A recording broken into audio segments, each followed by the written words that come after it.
This is the workshop. This is the puppet lab. This is where I make all of the puppets. I'm going to show you a crucial step in how most of these things are made. Most of the things that I do, like Walter Warp Speed here and the ancient Quaxordian, most of the stuff I'm doing is made out of paper mache. And so there's two ways that I build the armature. And one is using reused materials. This is going to be eventually a drum set. There's the hi-hat and the cymbal. Eventually that'll be a drum set. Reused materials, you know, cans and toilet paper tubes. This is for a show that's going to be called Brementown Rock, a version of the folktale musicians of Brementown. So this is one way to build the armature, which is just using the reused materials. And another way is by sculpting with clay, and I have these. These are the balls that are inside of your mouse, and I have a whole can of them. They're what? They're the balls that are inside of the mouse, you know, on your computer. Oh, okay. Like this is the little ball. Gotcha. So I have a bunch of these. I got these at Scrap, where I go very often because Scrap is the school community reuse action project, and they sell things that people would normally throw away. And so Scrap and I are very close allies in the war against waste and consumerism. War against waste. I have to save these piano hammers. We cannot let the piano hammers go to waste. It would be a sin. I wish I have a cell phone puppet that has these as legs. These piano hammers are like awesome legs. And there's the keys. Those are the flat or sharp keys. This is gonna be the body for these two spiders. And this is a different show I'm working on. I'm working on a new show for the libraries of Portland this summer called the Insectlopedia.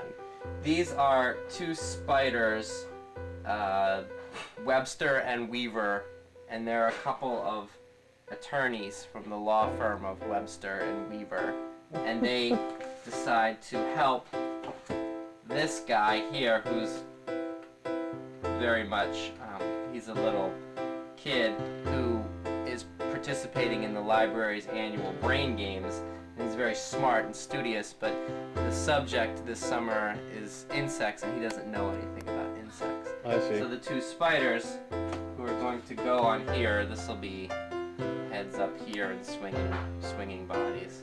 Won't swing that much. I'm gonna weigh that down a little bit. So I will show you how we make puppets here at the Mudeye Puppet Company, starting with armature.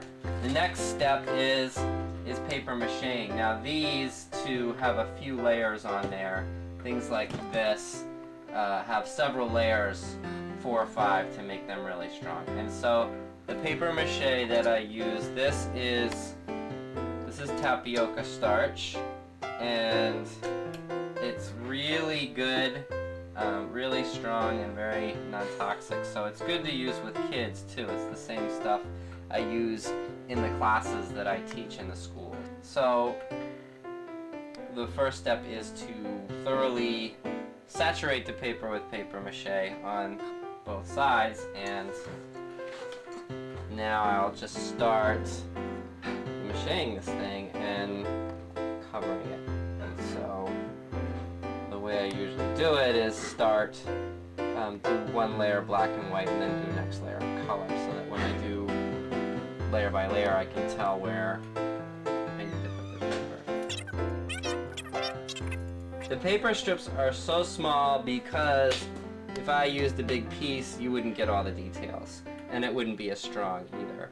You have to use small pieces to make this, to make it strong and to make it work. If I tried to put a big piece like, you know, like that, you would miss the details of the eye. Lots of thin strips, interlocking, like that.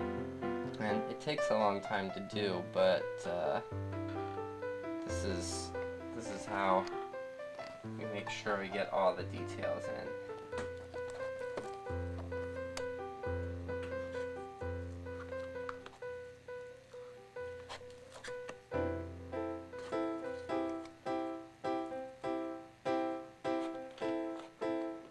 This is how I make a living. How do you make that work?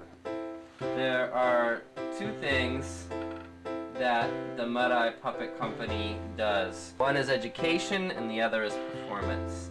On the education side, I am constantly going to schools in the Portland and area and beyond and doing residencies and workshops that teach kids how to use these kinds of materials to make their own puppets. Often I'm asked, how did you make that? How did you do that? And I always tell people that I did not have to spend a lot of money. These materials were not hard to find. It's just a matter of saving things and being resourceful and using your imagination.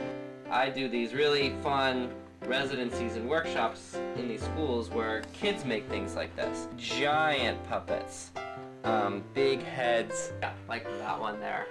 And that's all made out of the same kind of stuff, cardboard, newspaper. Workshops have a couple of goals, and one is to teach people that that you don't need money to be an artist, to do art. These things are everywhere, they're all around us. And the other is to teach a lesson about the impact that our decisions have when we buy things, when we save things, what we use, what we fix. These things are related. And when you throw something away, it just doesn't disappear into the environment. It does have an impact on the environment. I'm teaching this lesson through creative puppetry workshops. I'm showing them often with things that they have brought in from their own homes. Plastic containers, toilet paper tubes, newspaper, cardboard boxes, packaging, that kind of stuff.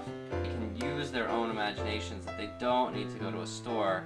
They can make things like this, not only in my class, but at home as well. We all learned to do this flour and water stuff in school, and it really doesn't work that well. But this stuff, paper mache with starch, is very archival, and so projects like this will last a long time, and it's also much easier to work with. You can make anything out of cardboard and paper mache. You can make anything. And the other half of what the Mudeye Puppet Company does, what I do, is performance. I have several original shows that I do in schools and community centers that involve themes of reuse, but are also very much kind of silly, ridiculous, entertaining shows. And so this one, Brementown Rock, will be done with Henny Walter, and this will be a whimsical take on an old folk tale with a lot of music and rock and roll and misfit kind of characters who enter this talent show in Brementown. So that's why I'm making the drum kit. There's a drummer in the band of these animals that work together and form this really great rockin' band.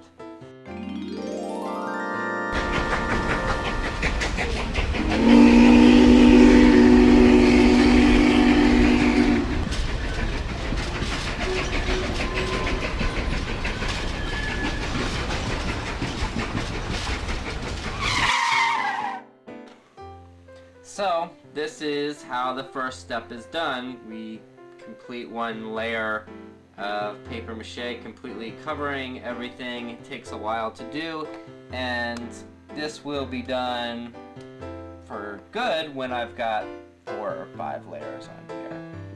It's a nice sunny day outside, so we're going to put this outside in the sun and just let it cook. In about an hour or so, we'll be ready to put the next layer on here.